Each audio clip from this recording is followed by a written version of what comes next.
Hey guys, look at that. That is a natural oxygen from the plants itself. Look at that. Kung tawagin nila to is pearling.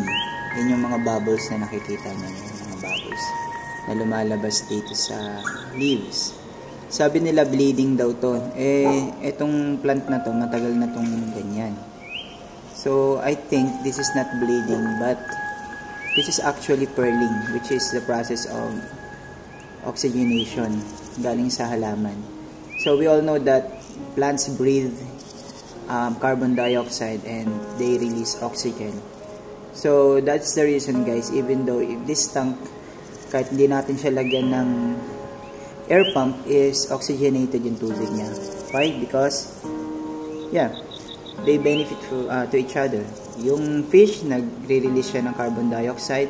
Yung plants naman is nagpo-pearling o nagre-release siya ng oxygen para maging oxygenated yung tubig. Which, we all know tubig meron yung oxygen. Kaya lang hindi siya nagiging sapat kung crowded na yung mga isda dahil nga mas marami na yung nagre-require ng oxygen. But then, plants can help. Ayan, tinan nyo, grabe, ang ganda ng pag-pearl. Majestic.